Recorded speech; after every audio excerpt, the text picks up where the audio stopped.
Hey guys, what is going on? It's me, KingAssassinable here, and today I've got your first set of big patch notes for you guys right here on my channel for Call of Duty Black Ops 3. So that is right, the first major patch for Black Ops 3 has come out and it fixes a lot of stuff. There are bug fixes, there are lobby leaderboard changes, and there's other stuff as well. This update is currently out on PlayStation 4 and also Xbox One. There's no word yet on when it will be coming to past-gen consoles and PC. Past-gen consoles, I honestly don't even know if they're going to bring it out on there because I really don't know what they're doing with the past-gen version of the game. But if I do get that information, I'll be sure to update you guys with that. But I'm going to go ahead and jump straight into the patch notes because there is a lot of stuff to cover here. If you guys would like to read along with the full patch notes, they will of course be linked in the description down below, so you guys can go and check them out for yourselves. But let's go ahead and jump straight into what we've got. So under multiplayer, we have leaderboards enabled within the barracks. So you can now go into the barracks area of the game and you can access all the leaderboards. Players are now awarded crypto keys in arena and public matches after playing consecutive matches in the same playlist. Team balancing in arena and public matches has been improved to more consistently maintain even teams. Fix the UI error when entering prestige in the multiplayer front-end menus. Addressed a UI error in file share when selecting an empty tab. Addressed an issue where hosts were able to leave as soon as the game began, and fixed an issue where white boxes were appearing for custom classes in creator class. So that's just the first kind of general fixes for multiplayer. We then have a bunch more under the gameplay section of multiplayer. We have addressed a case where score streak kills were counting towards the specialist kills for challenge completion, fixed an issue where players could have attachments which should be locked after prestiging weapons. So your weapons will now not have all their attachments after you prestige. You actually have to re-unlock them again, which I don't know, kind of disappointed with that because it's a pretty awesome feature of prestige which has now been removed from the game. Players are now prevented from spawning at the same spawn point when there are player counts in free fall and gun game. Addressed a case where players were able to spawn in after the match time expired. Search and destroy kill elimination has been changed from 250 XP to 500 XP per kill. The Cerberus score streak can no longer be destroyed by a friendly teammate's power core score streak. The mothership score streak will no longer count towards the hard counter challenge, and they've also fixed an issue where players were randomly receiving online error messages while in matches or in menus. So they fixed a lot of the error messages you were having where you're getting kicked out of games and stuff like that. That's kind of been fixed now, which is obviously really awesome. And we have some general patches for the actual specialists. So under the specialists in general, we have specialist weapons and abilities will now charge a reduced rate over time in objective mode. So you will actually have to take longer in objective based modes to gain your specialist ability or your specialist weapon. Correct text descriptions for specialist weapon multi-kills, which unlock the specialist epic. And then we have some specific changes to specific specialists. So under the outright specialist, vision pulse ability recharge speed has been slightly reduced, so it will now take longer to gain the vision pulse ability. Under the nomad, we have fixed an issue with the unlock requirements for the knife helmet. Rejack ability recharge speed has been slightly increased, you can get recharge more quickly now. And also the hive trigger radius has been slightly reduced, so it will now not trigger as far.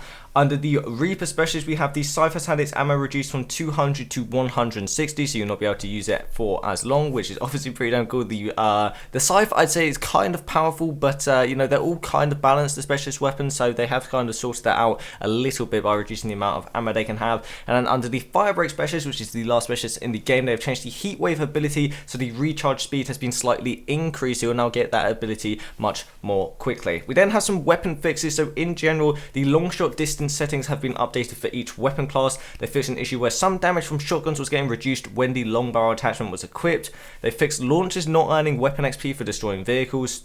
The quick draw aim down sight speed bonus for LMGs has been slightly reduced. Now we have some specific changes for the SMGs, the assault rifles, shotguns, LMGs, snipers, pistols, and also equipment. So under the SMGs, the VMP aim down sight time has been slightly increased to match other SMGs. The hip fire spread has also been slightly increased to match other SMGs. So the VMP has essentially been nerfed. The Pharaoh has also been nerfed, close damage range slightly reduced, and the Razorback has been buffed because they've increased the damage range. Under assault rifles, we have the KN-44. They have fixed the aim down sight view for the iron sights when a clan tag or kill counter is attached to the weapon.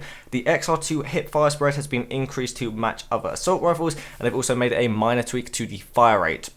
Under the HVK30, we have increased ability to control recoil, so the HVK30 has been buffed. It will now aim more accurately than it already does, and honestly, I don't understand why, because the HVK is already like one of the most accurate guns within the game. The ICR1 has had fixed an animation issue when the weapon had the Verix 3 optic and a suppressor attached, and the M8A7 has had its fire rate increased and also fixed an issue with the iron sight when the kill counter was attached. And the shotguns, the KRM262 has been buffed. They've increased the lethal range of it. The Haymaker 12 has reduced fire rate and also damage. They have both been reduced. The Haymaker is now going to be much less powerful. That was honestly one of the most OP guns within the game. That has now been nerfed, which is obviously really damn awesome. The Argus has also been changed. The aim down sight time has been increased, and also the close range damage has been increased. Now, I've seen the Argus in action yesterday since the patch went out, and it looks like a lot of people are now going to be using that shotgun because it is indeed now very powerful.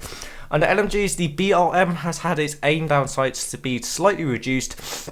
The Dingo has had increased ability to control recoil, and the Gorgon has had clip size reduced from 50 to 40, ADS time has been slowed down, no longer deals extra damage to vehicles without FMJ, increased recoil, increased hip fire spread, and then as the 48 Dredge, we have fixed magazine count on extended mag. This was previously ending on 1 bullet, then playing a 6-round burst audio when the bullet was fired. They've also slightly increased the ADS time for the .48 Dredge. Under pistols, we have the LCAR-9 has been changed. The close damage range has been slightly reduced. So the LCAR-9 has essentially been nerfed. Under equipment, the thermite grenade, which was honestly one of my favourite grenades to use within the game, the damage rate has now been reduced, and it now takes longer to be killed by a thermite, which is kind of annoying for me. I actually really enjoy using the thermite grenade. I got some really awesome kills with that in the past, but they have now essentially nerfed that, so you can no longer kill people so quickly with it.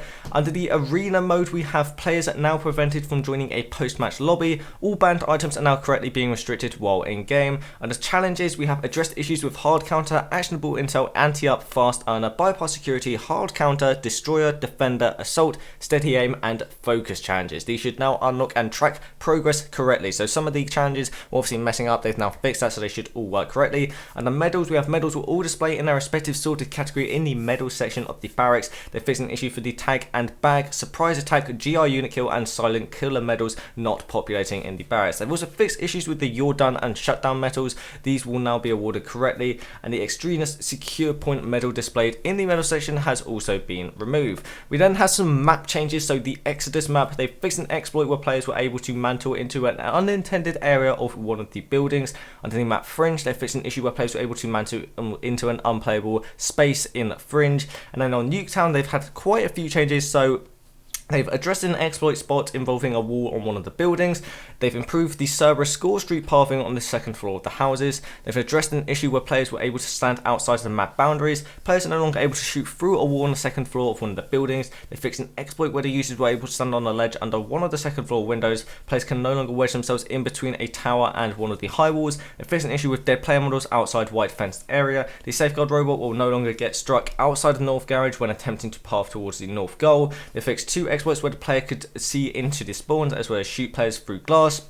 And also they fixed an issue with max number of bots during free-for-all or team deathmatch. Now under zombies, we have a few changes here. So they've addressed some exploits within the Shadows of Evil and also the Giant Zombies maps. They fixed a matchmaking issue where players were able to enter lobbies when they were already full. They've addressed various areas where zombies could not path to players, and players will now be rewarded with a Dark Ops calling card when they prestige within zombies mode. We then finally have a few changes to the campaign mode of the game. Players can now equip custom paint jobs in the armory in the campaign safe houses. Players can now use the weapon builder to access gunsmith and paint shop in the campaign safe houses, and they've also addressed some of the stability issues within the campaign. But that is all of the patch notes for you guys in this video. This is our first major patch within the game, so it's obviously really exciting.